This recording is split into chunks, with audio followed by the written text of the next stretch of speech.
രാവിലെ നോക്കുമ്പോഴാണ് നന്ദൂട്ടീൻ്റെ കണ്ണിൻ്റെ കൃഷ്ണമണിക്ക് ചുറ്റിയൊരു വെള്ള കളർ. അപ്പോഴാണ് അറിഞ്ഞത് നമ്മുടെ വീടിൻ്റെ അടുത്ത് ശാന്തിഗ്രാമിൽ ഒരു സൗജന്യ കണ്ണ് പരിശോധന ക്യാമ്പ് നടക്കുന്നുണ്ടെന്ന്. ഈ ക്യാമ്പ് സംഘടിപ്പിച്ചത് ശാന്തിഗ്രാം അംഗൻവാടിയും അൽസലാമ കണ്ണാശുപത്രി പെരിന്തൽമണ്ണയും കൂടെയാണ് കേട്ടോ. ആദ്യം ബുക്ക് ചെയ്യുന്ന 100 ആളുകൾക്കാണ് കേട്ടോ അവസരം. ഒരുപാട് ആളുകൾ വന്നു പോയിട്ടുണ്ട്. ഞങ്ങൾ ഉച്ച സമയത്താണ് പോയത്, അതുകൊണ്ട് വലിയ തിരക്കൊന്നുമില്ല. അവിടെ ചെന്നപ്പോഴാണെങ്കിൽ നമ്മുടെ വാർഡ് മെമ്പർ ബാബുവേട്ടനുണ്ട്, മുൻ വാർഡ് മെമ്പർ വത്സല ചേച്ചിയുണ്ട്, പിന്നെ നമ്മുടെ ശാന്തിഗ്രാം ബ്രാഞ്ച് സെക്രട്ടറി ഗോവിന്ദേട്ടനുണ്ട്. എല്ലാവരും ഫുള്ള് സജീവമായിട്ട് രംഗത്തുണ്ട് കേട്ടോ. 2 ഡോക്ടർമാരും അതുപോലെ തന്നെ ഒരു കണ്ണട ടെക്നീഷ്യനോടങ്ങനെ സംഘമാണ് കേട്ടോ ഇവിടെ പരിശോധന നടത്തുന്നത്. തിമിരരോഗത്തിൻ്റെ പരിശോധന കൂടെ ഈ കൂട്ടത്തിൽ നടക്കുന്നുണ്ട് കേട്ടോ. ഇവിടെ രോഗികളായിട്ട് എത്തുന്ന ആളുകളെ കൊണ്ട് ഈ ബോർഡിൽ കാണുന്ന അക്ഷരങ്ങളൊക്കെ വായിപ്പിച്ചിട്ടാണ് കേട്ടോ ഇവർ പരിശോധന നടത്തുന്നത്.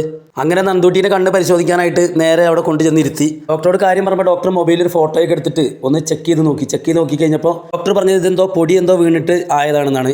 എന്തായാലും അവിടെ മൈക്രോസ്കോപ്പ് അങ്ങനത്തെ സംവിധാനങ്ങൾ ഇല്ലാത്തതുകൊണ്ട് നേരെ ഹോസ്പിറ്റലിൽ ഒന്ന് കാണിക്കാൻ പറഞ്ഞു. നന്ദൂട്ടിയോട് ഓരോ കണ്ണുകൾ അടച്ചിട്ട് ബോർഡിലെ ചെറുതും വലുതുമായിട്ടുള്ള അക്ഷരങ്ങളൊക്കെ വായിക്കാൻ പറഞ്ഞപ്പോൾ നന്ദൂട്ടി അടിപൊളിയായിട്ടാണ് കേട്ടോ വായിച്ചത്.